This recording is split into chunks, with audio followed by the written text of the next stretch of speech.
Odu, and the Ifa concept of history. A Yoruba proverb says, "We become who we are by standing on the shoulders of those who come before us." From the perspective of traditional Yoruba culture, remembering those who come before us is a sacred obligation.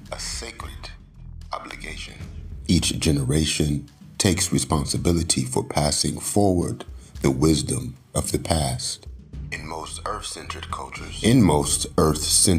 cultures, meaning those cultures that make an effort to live in harmony with nature, this emanating of ancestral wisdom is the foundation of the methodology used to guide children along the path leading to maturity and self-understanding. In psychological terms, modeling heroic behavior initiates the journey towards self-discovery and individualization.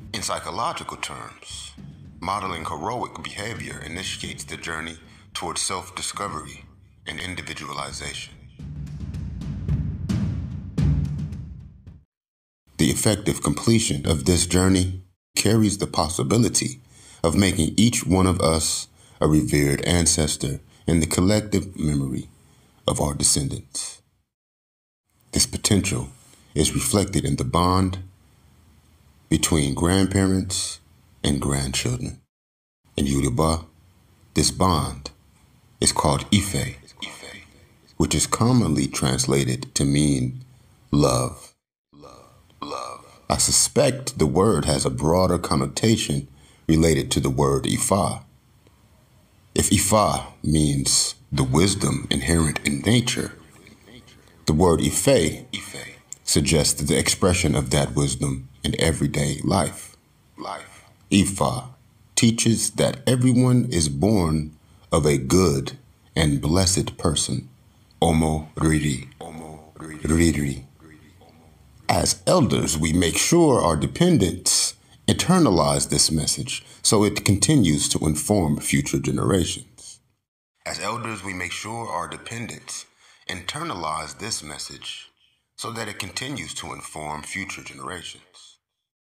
Ifa says, we come to earth to make it a better place for those who follow us.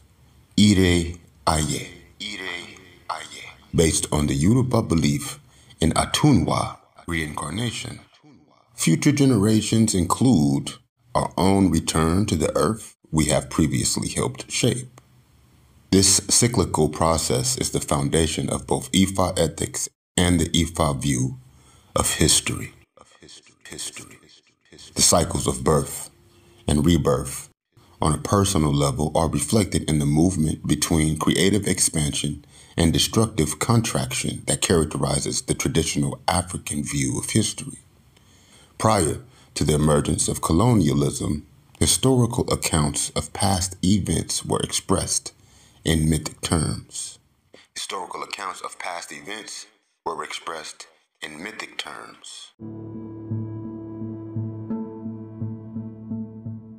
Myth views history as a cycle of reoccurring events based on universal principles that forever appear, disappear, and reappear.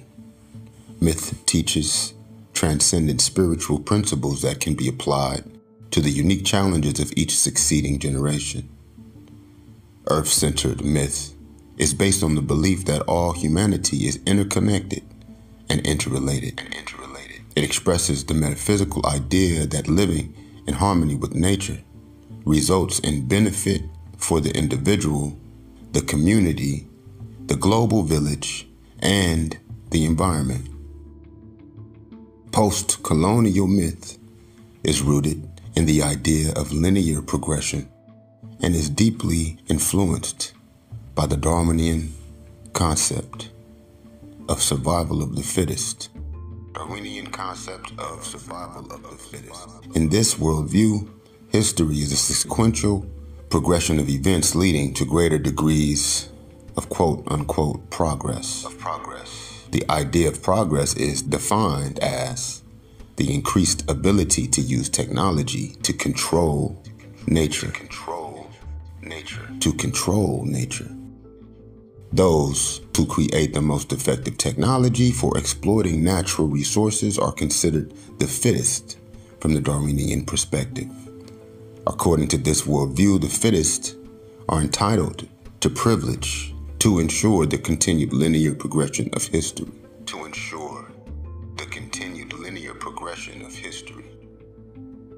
Myth, based on this perspective, supports the notion that some people are better than others. Consequently, there is little attention given to the idea of personal growth and development. History, written from a linear perspective, places emphasis on divine justification for acts of greed, exploitation, and conquest. In Western academia, the Darwinian approach to history is described as objective because it tends to exclude references to God.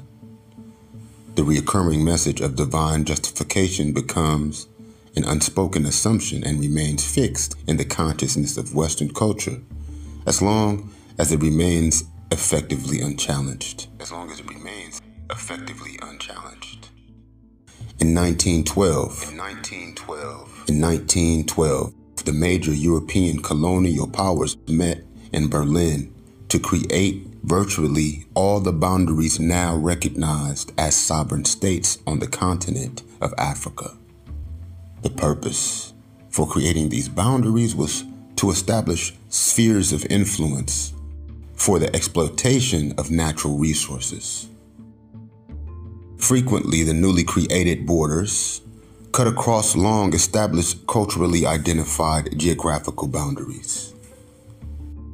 In order to sanction the largest expropriation of land since the rise of the Roman Empire, European historians needed to justify their political conquest. The Western academic version of this period of history is based on the premise that European industrial nations brought quote-unquote progress and quote-unquote civilization to a quote-unquote backward quote-unquote underdeveloped region that was otherwise devoid of the intelligence needed to develop technological resources. The Western academic version of this period of history is based on the premise that European industrial nations brought progress and civilization to a backward, underdeveloped region that was otherwise devoid of the intelligence needed to develop technological resources. Because this worldview has no basis in fact, it was necessary to stifle and destroy opposing points of view. The indigenous history of Africa is both written and oral. The written history was brutalized by deliberately distorting translations of Egyptian hieroglyphs. The indigenous history and the oral history was destroyed by systematic genocide against those elders who were the keepers of cultural history. From an Ifa perspective, the distortion of history makes it difficult, if not impossible, to stand on the shoulders of those who have come before us.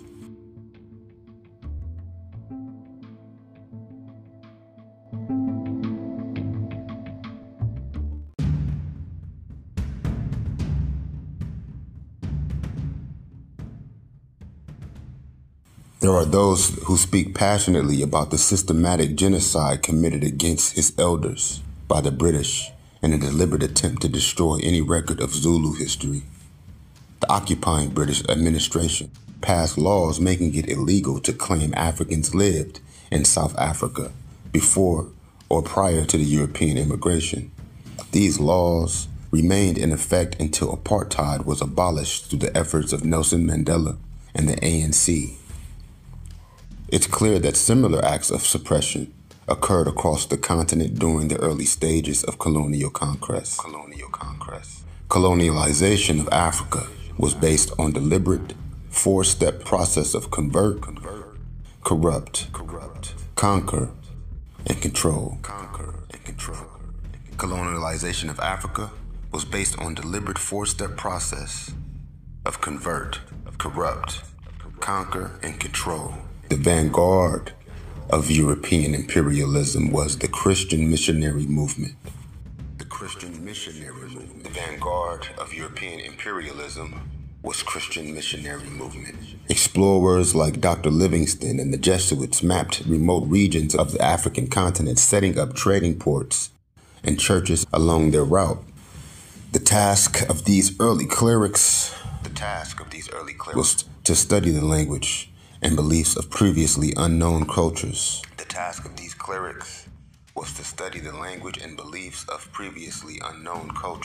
This was followed by the creation of dictionaries used to translate the Bible into local dialects.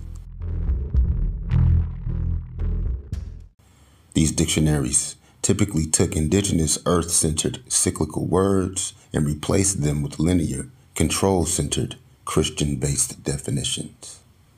For example, the Yoruba dictionary created by the International Bible Society includes the word Ifa-Yabale. In traditional Yoruba culture, Ifa-Yabale describes an Ifa ritual used for settling disputes. It comes from the Elysian Ifa-Iya Baba Ele, meaning the wisdom of the fathers and mothers of the earth. It is translated in the Bible Society Dictionary to mean ascension of our Lord and Master, Jesus Christ. Because Ifa is clearly many thousands of years older than Christianity, the definition is either deliberately manipulated or profoundly uninformed. During the early period of European exploration, Africans who showed interest in learning Western forms of religion were given positions of responsibility at the trading posts and given training leading towards ordination. If there was no interest in conversion, harsher methods were employed.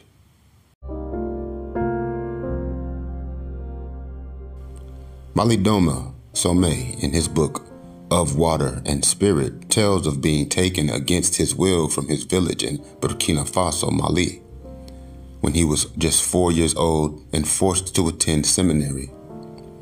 After constant physical abuse and sexual assault from the priest, Malidoma escaped and walked 200 miles to his home, having forgotten his indigenous language and only remembering he was born somewhere in the East. The reason for his harsh treatment was the inability of the church to convert members of his culture to Catholicism. Once a significant number of conversions occurred in a given area and interest was generated in foreign trade, the colonialists would accuse the traditional leaders of corruption based on their failure to conform to Western values. The allegations of corruption were used as justification for military incursions. Once troops were in place, new leaders were chosen from among those who converted to Christianity. Typically, a certain amount of blending of tradition and imperialism was allowed to facilitate the process. For example, in Nigeria, the early missionaries realized that the elders of Ogboni and Iami enforced traditional Yoruba moral values and had the power to depose the regional kings, Oba. The British colonial administration allowed the Yorubas to continue their earth-centered religious traditions, Orisha, while outlawing Ogboni and Iami. This was an essential step in the process of replacing elders with traditional beliefs with elders who embraced Western notions of progress.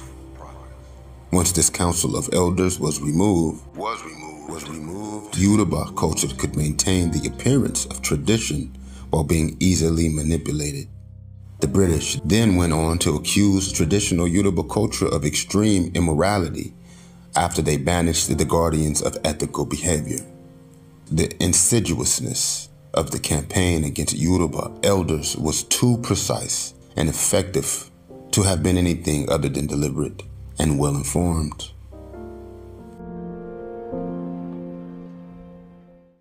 Following World War II, the European-trained political leaders of Africa demanded independence. Following World War II, the European-trained political leaders of Africa demanded independence. With multinational corporations firmly in place, exploiting the natural resources on the continent, the colonial powers made a show of removing political power while maintaining economic control. The example of what occurred in Nigeria demonstrates the pattern. The primary economic force in Nigeria is British Petroleum.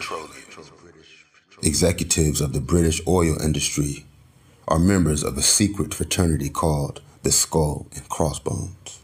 Membership in the fraternity is an unspoken requirement for participation in Nigerian politics. Membership in the fraternity is contingent on support of British economic policies. Generally unknown in the West is the fact that Nigeria has the highest grade of oil on the earth.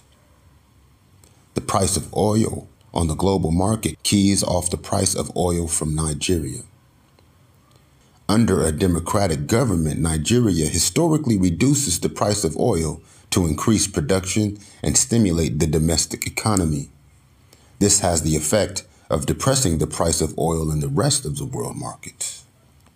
Whenever the price drops too low, there is a military coup, and the price goes back up. Successful coups in Nigeria are always supported by covert operations from British oil interests who exploit traditional ethnic rivalries. The security forces attached to the British-controlled oil fields in Nigeria are staffed by former British SAS personnel and are better equipped than any standing army on the continent. Rather than report the true story about Nigerian oil, Western media promotes that lie that Africans are unable to self-govern. Because there are no environmental controls on the oil production in Nigeria, the pollution has reached the point where widespread birth defects are the demonstrable effect of irresponsible drilling methods. In a country where all the divergent cultures have a long history of living in harmony with the environment, the effects of progress have become fatal.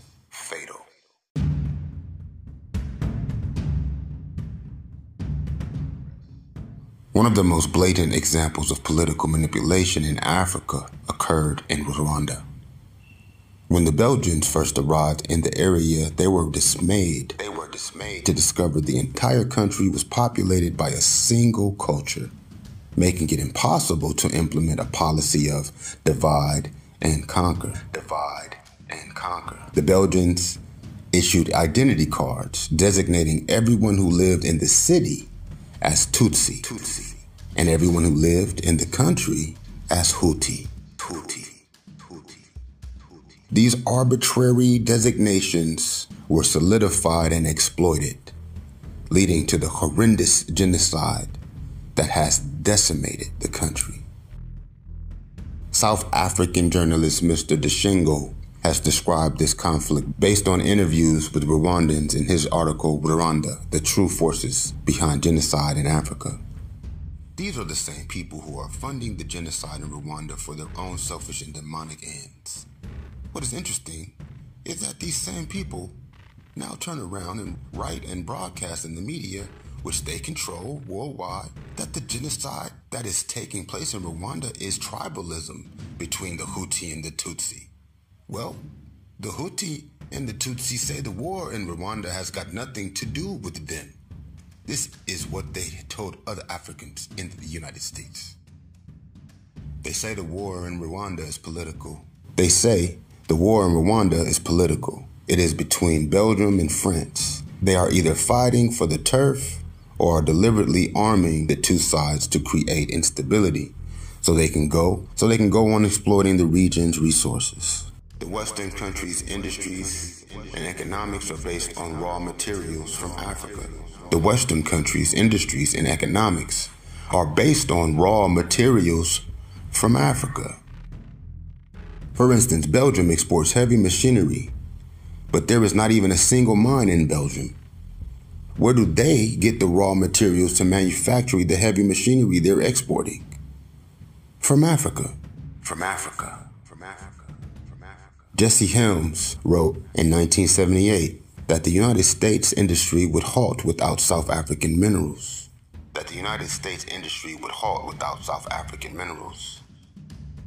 Zbigniew Brzezinski's 1978 National Security Council memorandum also mentions the U.S.'s dependence on African mineral wealth and also calls the FBI and CIA to make sure that radical African nationalist movements do not get together with black nationalist movements in the United States. And also calls on the FBI and CIA to make sure that the radical African nationalist movements do not get together with black nationalist movements in the United States of America.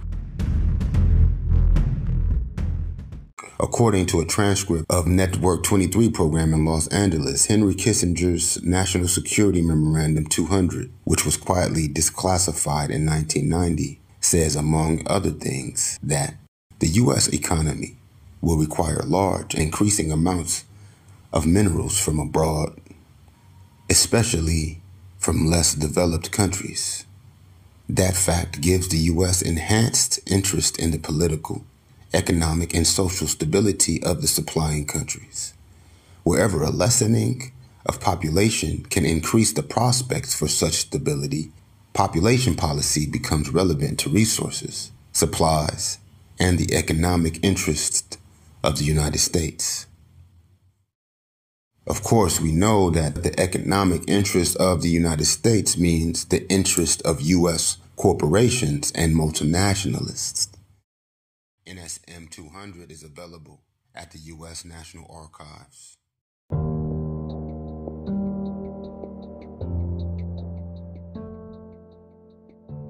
The reason for some of the atrocities in Central Africa. Is the desire to control the diamond industry. The wars in Liberia and the Congo are pointless conflicts fueled by massive amounts of drugs smuggled into Africa from Europe.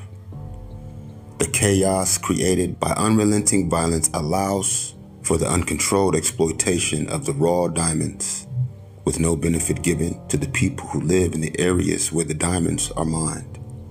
One of the main diamond exporters in the region funds a major Christian broadcast network. His involvement in the economics of the region is a seldom reported glimpse into the African missionary movement.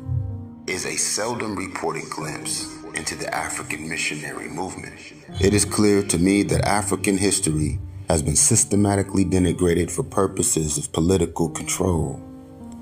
Even the most cursory examination of recent African history should make the existence of propaganda posing as history painfully apparent.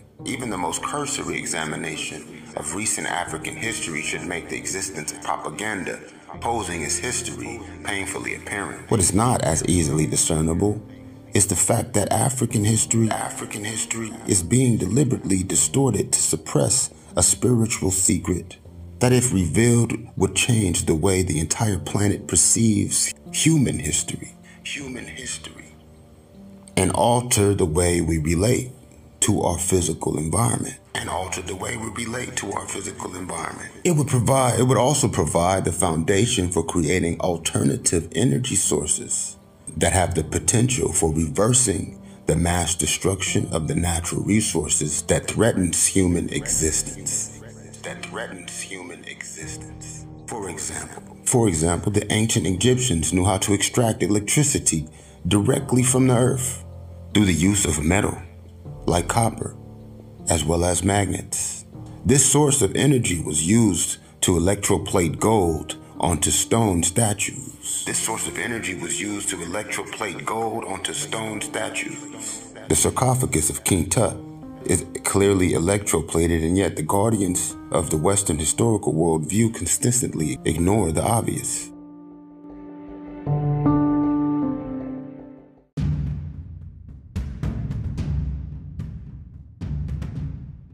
An examination of the Yoruba creation myth is a key to understanding traditional African sacred technology,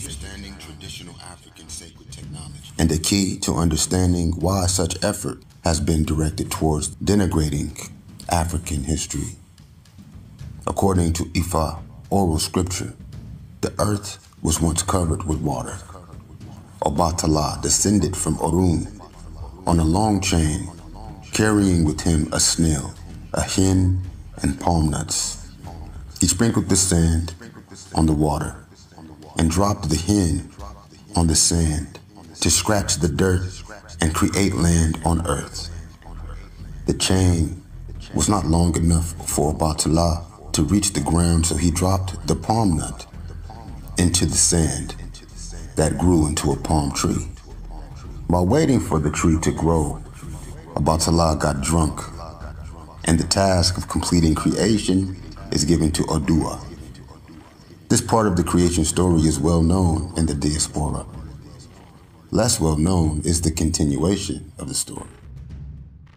Obatala is able to reach the top of the tree and arrives on earth to create humans from mud who are given the breath of life by Olodumare. Obatala carries a silver sword to complete the task of shaping life on earth. His sword proves to be too soft and ineffective.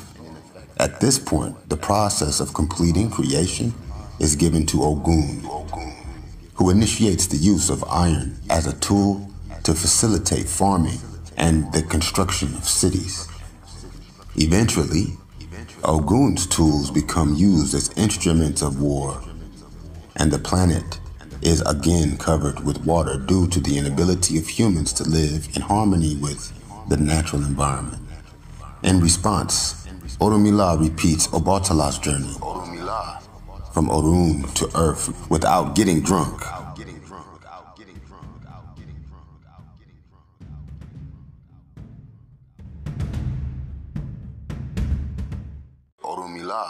Orunmila organizes the people of Earth around the principle of developing good character and sustains a period of peace and fertility. This period of abundance and harmony is disrupted by the arrogance of Orunmila's children, and Orunmila returns to Orun while the earth suffers from infertility, chaos, and war.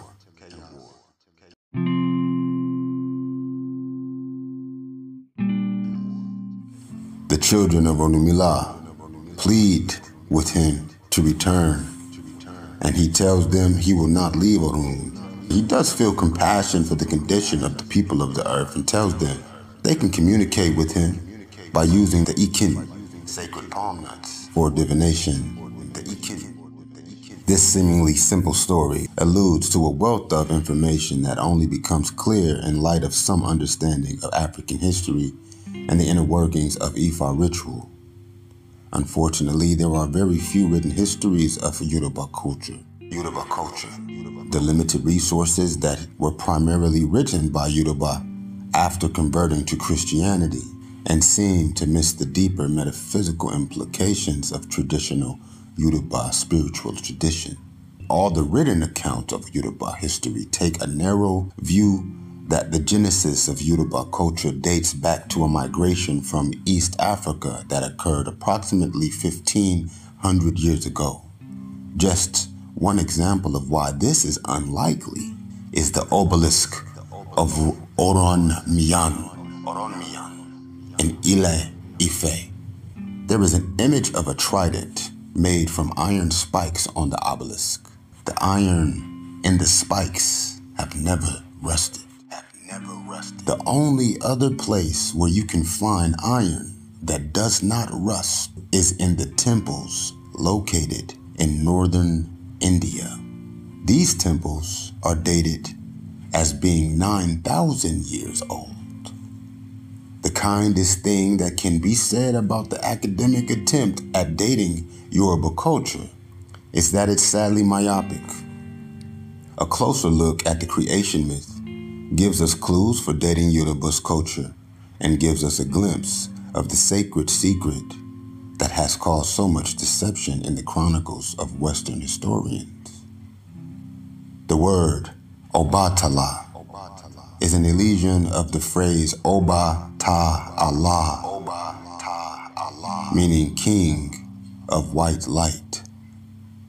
Translating the phrase as an expression of natural phenomena, king of the white light can be understood as a symbolic reference to the source of white light. The word Oba is typically translated to mean king, but is actually an elision of O, meaning spirit, and Ba, meaning male energy, or in metaphysical terms, expansive energy. Oba. Ancient Africans, as well as modern scientists, both recognize the relationship between sunlight and matter. First-generation stars are essentially hydrogen furnaces. At some point in the life of every star, the supply of hydrogen diminishes to the point where the star collapses in on itself. The implosion causes a fusion reaction, creation of a supernova. Sending second-generation elements across huge distances of empty space. When forces of gravity trap these elements, they form a sphere. The sphere may become either a second-generation star or a planet. This is a recurring phenomenon based on the universal principles carried by subatomic particles that create light.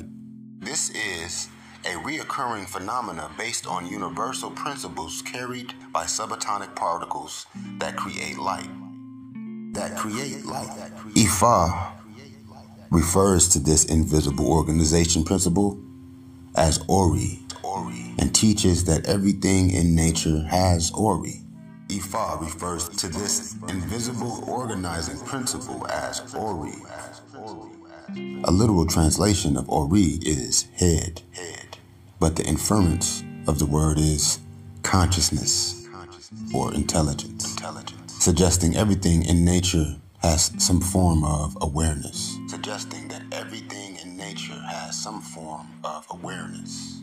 The entire science of quantum physics is based on the same belief. Observation of subatomic particles indicate that they do not behave in a mechanistic manner. Instead, they respond to stimuli along a range of reactions that science refers to as a probability curve. This is a recurring phenomenon based on the universal principles carried by subatomic particles that create light. The unspoken inference of the existence of a probability curve is that subatomic particles are capable of making choices, which is reflected in the range of response. The ability to make choices is the classic definition of consciousness using the scientific model. To say Obatala spread sand on the surface of the earth is to describe the cooling process of light particles formed into a sphere by gravity. The cooling of particles fused together during the explosion of a supernova creates what we call the material world, or Aye in Yoruba. The earth is not a rare isolated phenomenon. Planets are the results of the inherent potential found in light throughout the universe.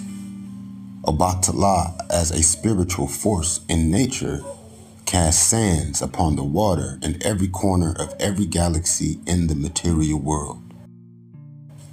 This cooling process is called Ori Tutu in Yoruba, and is a fundamental concept in Ifa cosmology. Placing a hen on the earth to spread land is a symbolic reference to the spiritual power, Ashe, of Oshun. The hen used in the creation myth has 5 toes. 5 is the sacred number of Oshun, the Yoruba goddess of love, fertility, and abundance. In the early stages of evolution, diversity is created on the surface of the earth through the interaction, combination, and recreation of the basic elements. This diversity is an expression of the fertility and abundance manifested through the power of Oshun. In primal terms, Oshun is the allure of the erotic, which can be understood as the power of attraction leading to procreation, a power that exists in both organic and inorganic matter. Without this component, life becomes stagnant, leading to quick extinction. Planting a tree is a reference to the emergence of the cycle of life, death, transformation, and rebirth that comes into being with the creation of time and space.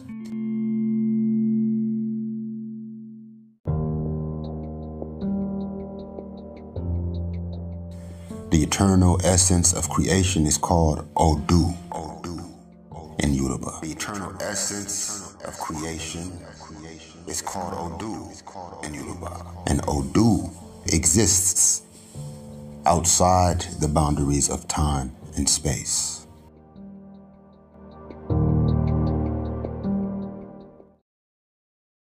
In Western science, the concept expressed by the word Odu is called zero-point energy. If you look at a chart showing wave and frequency used to measure sound and light, the 0 point represents the absence of both wave and frequency. There is an asterisk on these charts with a footnote indicating the mathematics associated with 0 point energy is classified by the United States government for purposes of national security.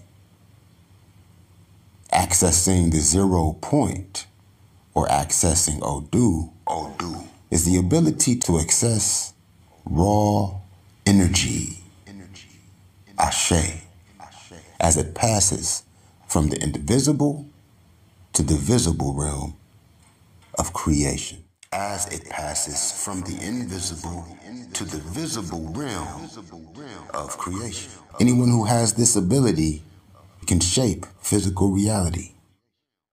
Anyone who has this ability can shape physical reality. In Africa, Odu is invoked every 91 days to ensure fertility and abundance, or in simple terms, to shape physical reality. The ability to shape physical reality on the planet is the great African spiritual secret, Awo, suppressed by Western academia. In the next installment of this series, I will trace the history of the suppression of the technological data associated with this secret.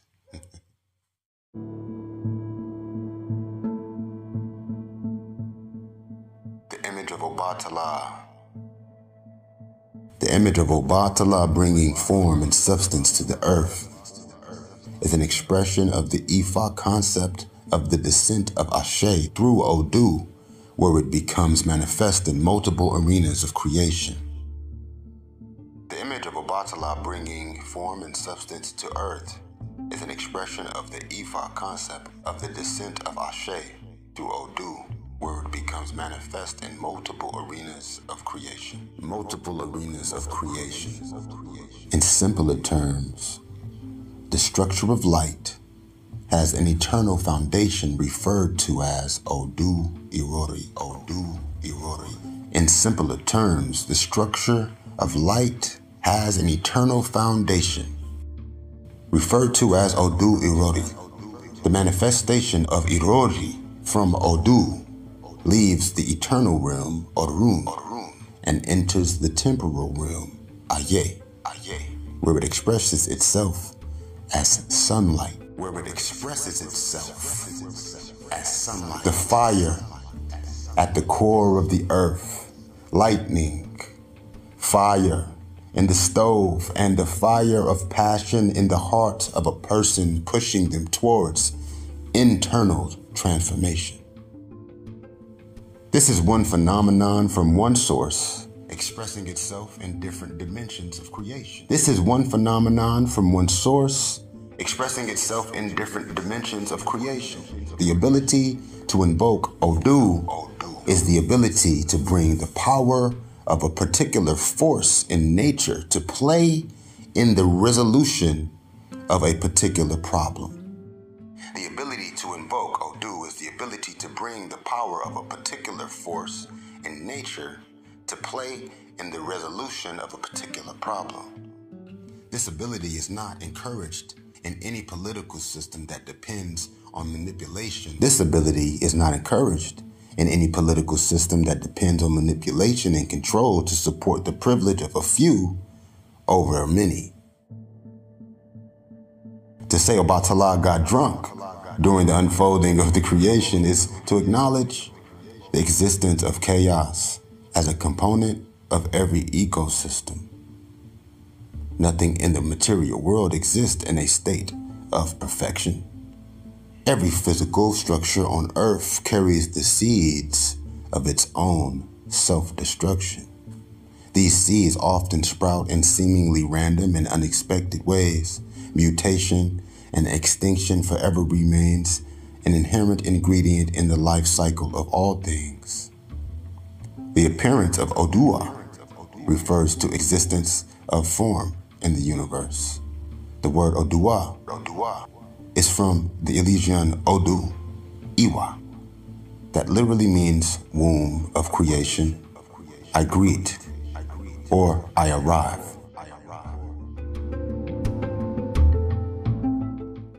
In better English, Odua means the arrival of form and structure. The arrival of form and structure.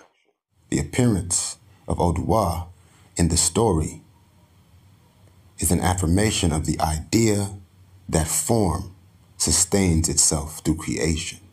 The appearance of Odua in the story is an affirmation of the idea that form sustains itself through creation.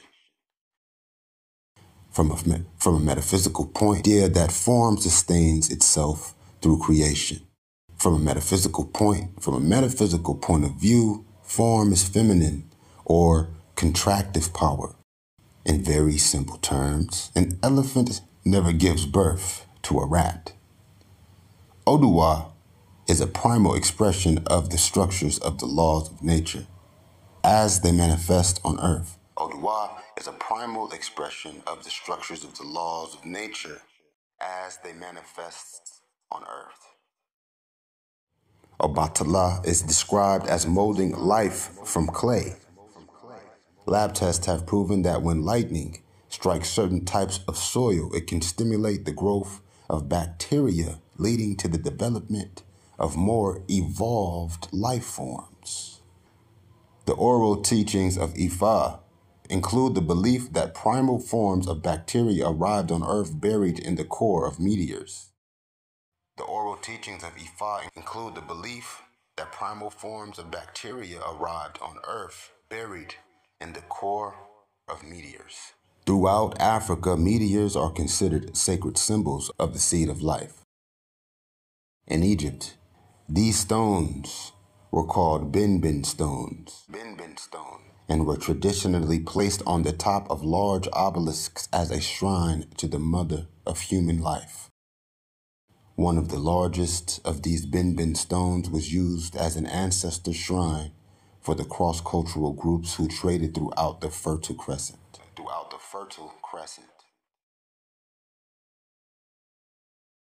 Following the creation of Islam, the stone was appropriated by Muslims who use it as a temple for the goddess Allat, located at the mosque in Mecca. Ifa scripture says that when Islam desecrated the ancestral shrine in Mecca, only the symbols of Ifa were allowed to remain on the altar. The altar of Ogun at the Obas Palace and Ila Ife appear to me to be classic examples of a bin stone that have a pyramidal shape due to the burning that occurs when the stone falls through the Earth's atmosphere. In South Africa, the largest cultural group is the KwaZulu. The words KwaZulu means we come from Mars. This suggests a possible reference to the life-supporting essence of the bin stone. To say Olodumare breathed the breath of life into the living world is to say the reason for the miraculous appearance of life remains a mystery known only to the Creator. At this point, the Ifa creation myth is a fairly straightforward description of natural phenomena. The appearance of Ogun and Orunmila in the Yoruba creation myth is a key to the historical development of Yoruba culture and will be considered in the next segment of this series.